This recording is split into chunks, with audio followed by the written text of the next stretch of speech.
Capítulo 8. O destino do mundo. Do alto do Monte das Oliveiras, Jesus observava Jerusalém. Bem à vista estavam os belíssimos edifícios do templo. Os raios do sol poente iluminavam a brancura de suas paredes de mármore e eram refletidos na torre de ouro e no pináculo. Quem poderia contemplar aquele cenário sem um estremecimento de alegria e admiração? Porém, outros pensamentos ocupavam a mente de Jesus. Quando se aproximou e viu a cidade, Jesus chorou sobre ela. As lágrimas de Jesus não eram por ele mesmo, ainda que tivesse diante de si o Getsêmani, o cenário da agonia que se aproximava, e não muito distante estivesse o Calvário, o local da crucifixão. Entretanto, não era a contemplação dessas cenas que lançava sombras sobre ele naquela hora. Chorava, na realidade, antevendo o que aconteceria com milhares que faziam parte do povo de Deus. Passava diante de Jesus a história de mais de 1000 anos, das bênçãos especiais de Deus e de seu cuidado protetor manifestados ao povo escolhido. Jerusalém havia sido honrada por Deus acima de toda a terra. O Senhor escolheu Sião, com o desejo de fazê-la sua habitação. Durante séculos, santos profetas haviam proclamado mensagens de advertência. Diariamente o sangue de cordeiros havia sido ali oferecido, indicando o Cordeiro de Deus. Se Israel, como nação, houvesse preservado a aliança com o céu, Jerusalém teria permanecido para sempre como a escolhida de Deus.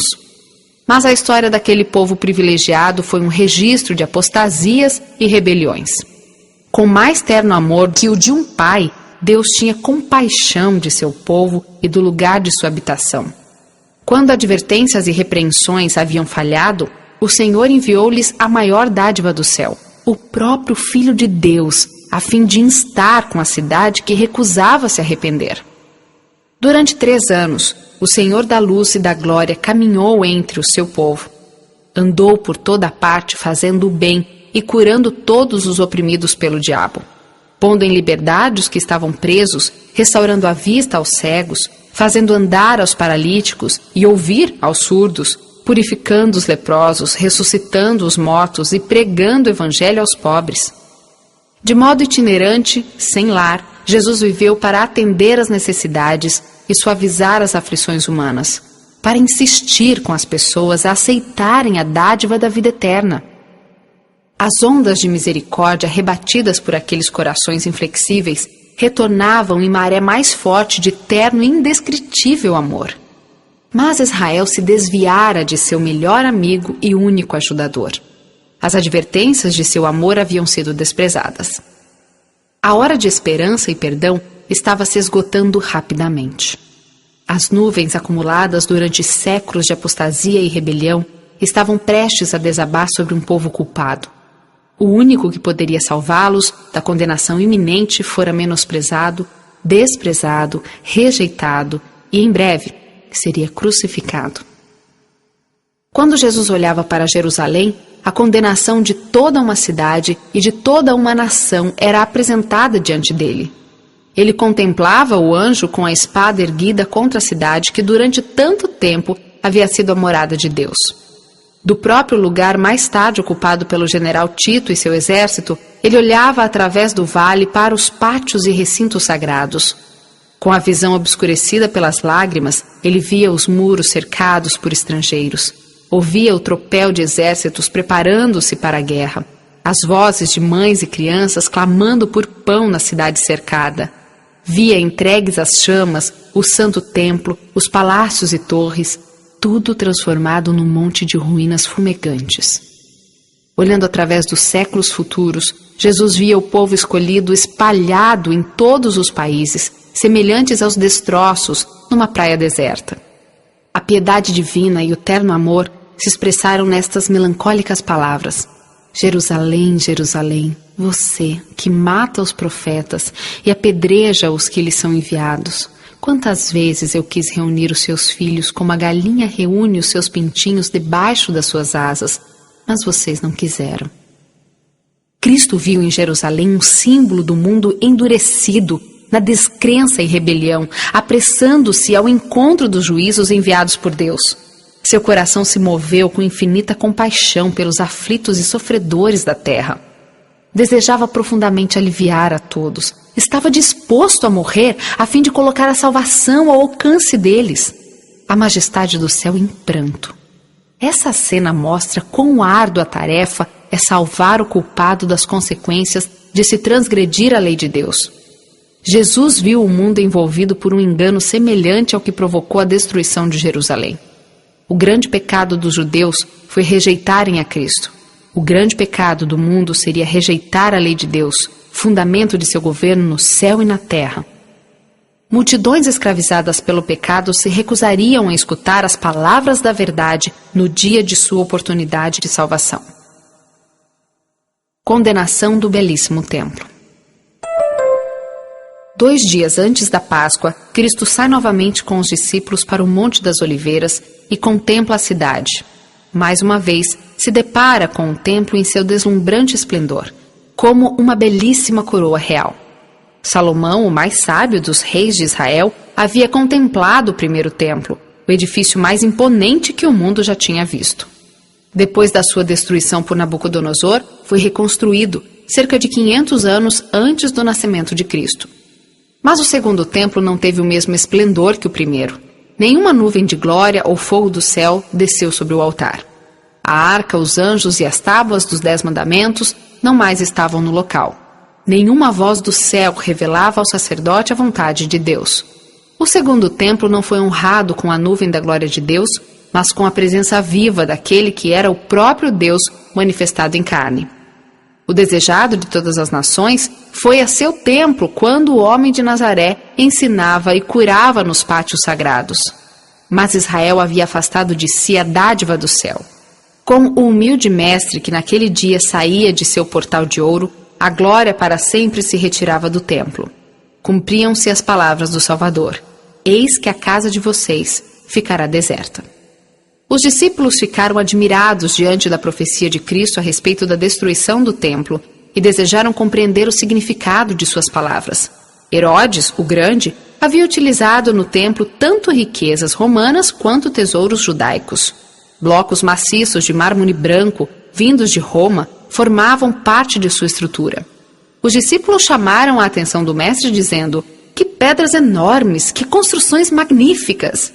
Jesus respondeu de maneira solene e surpreendente: eu lhes garanto que não ficará aqui pedra sobre pedra, serão todas derrubadas. O Senhor havia dito aos discípulos que viria a segunda vez. Então, ao mencionar juízos sobre Jerusalém, pensaram naquela vinda e perguntaram: quando acontecerão essas coisas? E qual será o sinal da tua vinda e do fim dos tempos? Cristo apresentou diante deles um resumo dos principais fatos que ocorreriam antes do fim dos tempos. A profecia dita por ele possuía duplo sentido.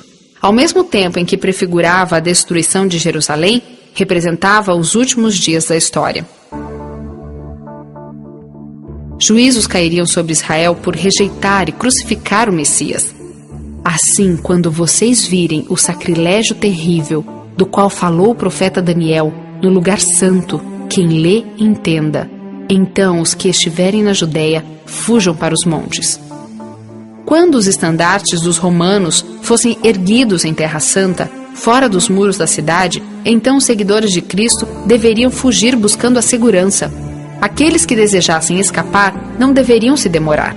Por causa de seus pecados, foi anunciado o julgamento contra Jerusalém. Sua persistente rebelião estabeleceu seu destino. Os habitantes de Jerusalém acusaram Cristo de ser a causa de todos os sofrimentos pelos quais passaram, em consequência de seus pecados. Mesmo sabendo que ele jamais havia pecado, declararam que sua morte era necessária para a segurança da nação. Concordaram com a decisão do sumo sacerdote de que melhor seria morrer um homem do que toda a nação ser punida. Ao mesmo tempo em que mataram seu Salvador, porque ele reprovava os pecados deles, consideravam-se o povo especial de Deus e esperavam que o Senhor os livrasse de seus inimigos. A paciência de Deus. Durante quase 40 anos, o Senhor adiou os seus juízos. Ainda havia muitos judeus que não conheciam o caráter e vida de Cristo, e os filhos não haviam desfrutado das oportunidades nem recebido a luz que seus pais tinham desprezado. Através da pregação dos apóstolos, Deus faria com que a luz brilhasse sobre eles.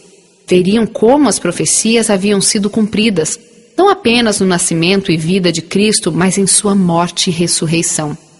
Os filhos não foram condenados pelos pecados dos pais, mas quando rejeitaram a luz concedida a eles, tornaram-se participantes dos pecados de seus pais. Os judeus, recusando-se a arrependerem, rejeitaram a última oferta de misericórdia. Então Deus afastou deles a proteção. A nação ficou controlada pelo líder que escolheu. Satanás despertou os mais violentos e terríveis desejos. As pessoas se achavam fora da razão, controladas pelo impulso e pela raiva cega, tornando-se satânicas em sua crueldade. Amigos e parentes traíam uns aos outros. Pais matavam seus filhos, e estes, os pais. Os líderes do povo não se controlavam. Os maus desejos os transformaram em tiranos. Aceitaram falso testemunho na condenação do inocente Filho de Deus. Em seguida, as falsas acusações tornavam insegura sua própria vida. O respeito a Deus não mais os perturbaria. Satanás se achava à frente da nação. Chefes de facções oponentes atacavam uns aos outros, executando impiedosa matança. Mesmo a santidade do templo não reprimia a horrível crueldade deles. O santuário estava contaminado com os cadáveres. No entanto, aqueles que provocaram essa terrível ação declaravam não temer que Jerusalém viesse a ser destruída. Ela era a cidade de Deus. Mesmo enquanto os exércitos romanos estavam cercando o templo, multidões acreditavam que o Senhor interviria a fim de derrotar os inimigos.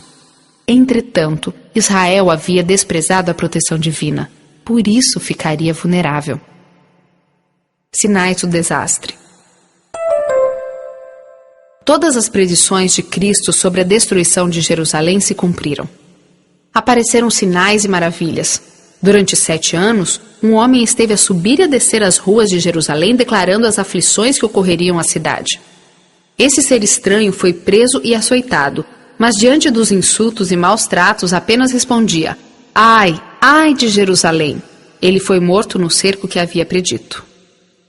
Nenhum cristão morreu durante a destruição de Jerusalém. Depois que os romanos, guiados por Séstio, cercaram a cidade, inesperadamente abandonaram o cerco quando tudo parecia favorável a um ataque imediato. O general romano retirou suas forças sem a mínima razão aparente. O sinal prometido havia sido dado aos cristãos, que aguardavam o cumprimento da profecia. Os acontecimentos foram encaminhados de tal modo que nem os judeus, nem os romanos impediram a fuga dos cristãos. Com a retirada de Séstio, os judeus perseguiram o exército dele, e enquanto ambas as forças estavam completamente empenhadas na luta, os cristãos tiveram oportunidade de escapar, sem ser perturbados, rumo a um local seguro, a cidade de Pela. As forças judaicas, perseguindo Séstio e seu exército, atacaram sua retaguarda. Com grande dificuldade, os romanos conseguiram efetuar a retirada. Os judeus, com seus despojos, retornaram em triunfo a Jerusalém. Porém, esse aparente sucesso apenas lhes causou males. Inspirou nos romanos grande resistência, que trouxe indescritível aflição sobre a cidade condenada. Terríveis foram as calamidades que desabaram sobre Jerusalém quando o cerco foi continuado por Tito. A cidade foi atacada durante a Páscoa, quando muitos judeus estavam reunidos dentro de seus muros. Provisões de alimentos haviam sido previamente destruídas pela vingança das facções opostas. Em consequência disso, foram experimentados todos os horrores da morte por fome. Homens roíam o couro de seus cinturões e sandálias e a cobertura de seus escudos. Inúmeras pessoas saíam da cidade à noite para apanhar plantas silvestres que cresciam fora dos muros da cidade, embora muitas fossem mortas com severas torturas. Muitas vezes aqueles que voltavam em segurança eram roubados daquilo que haviam conseguido recolher.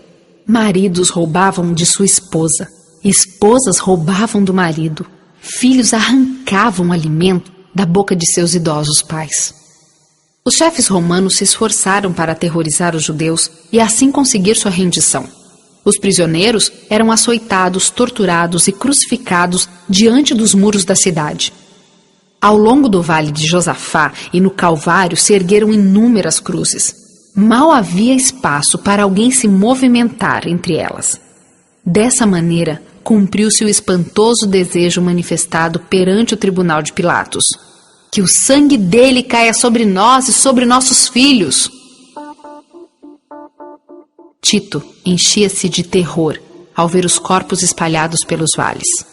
Como alguém em êxtase, ele contemplava o templo esplendoroso, enquanto emitia ordens para que nenhuma pedra do local fosse tocada. Fez enérgico apelo aos líderes judaicos para que não o forçassem a contaminar com sangue o lugar sagrado.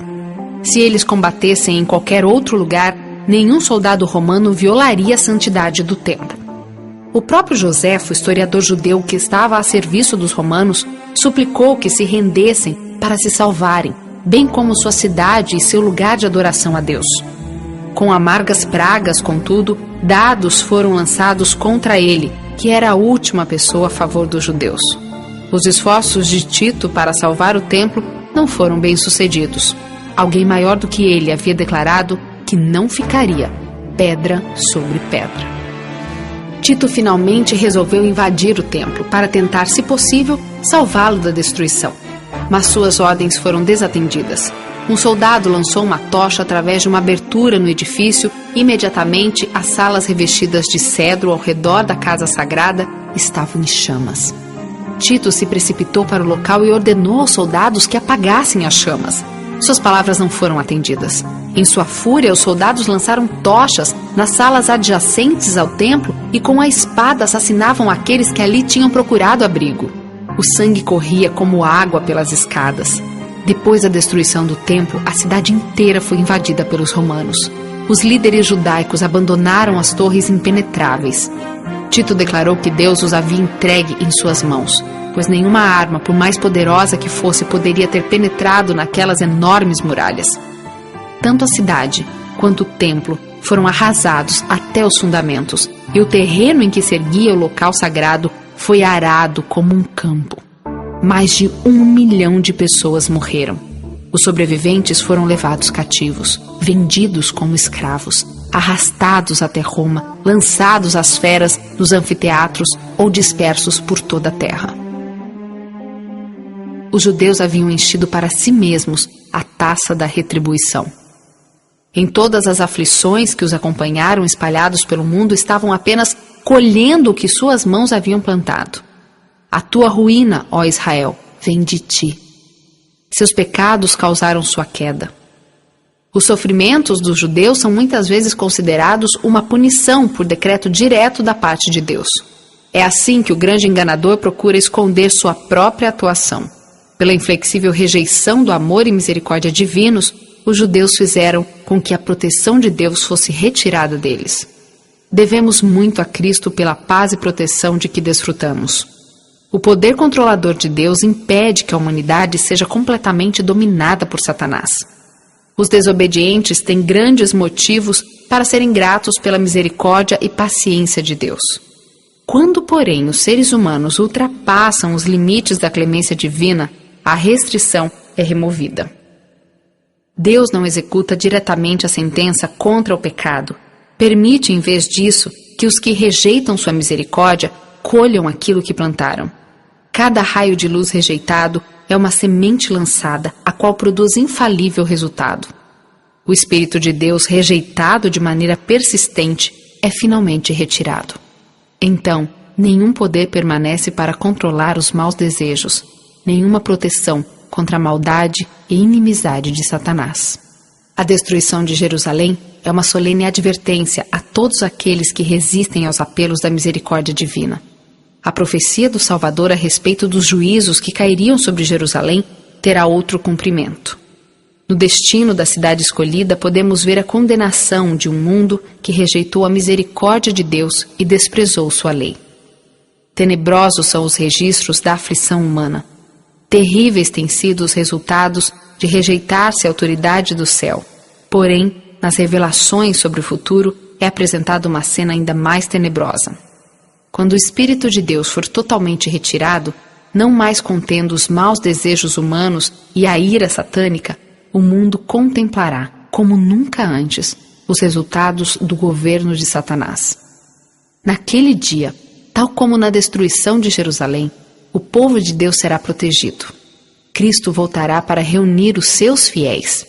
Todas as nações da terra se lamentarão e verão o Filho do Homem vindo nas nuvens do céu com poder e grande glória.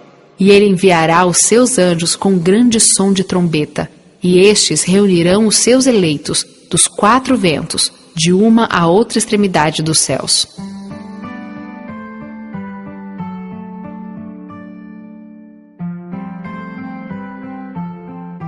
Que ninguém negligencie a lição transmitida pelas palavras de Cristo, assim como ele advertiu os discípulos sobre a destruição de Jerusalém para que pudessem escapar, também advertiu o mundo quanto ao dia da destruição final. Todos os que quiserem poderão escapar. Haverá sinais no sol, na lua e nas estrelas. Na terra as nações estarão em angústia e perplexidade, com o bramido e agitação do mar. Vigiem, é a advertência de Cristo. Aqueles que atenderem ao aviso não serão deixados em trevas. O mundo não está mais preparado para aceitar a mensagem para o nosso tempo do que estiveram os judeus para receber o aviso do Salvador a respeito de Jerusalém. Venha quando vier, o dia do Senhor surpreenderá os ímpios. Correndo a vida sua rotina constante, estando as pessoas envolvidas em prazeres, negócios, projetos e ambição de ganho fácil, estando os líderes religiosos a engrandecer o progresso do mundo, e encontrando-se as pessoas embaladas num falso senso de segurança, então, como o ladrão que à meia-noite rouba a casa não protegida, virá repentina destruição aos despreocupados e ímpios.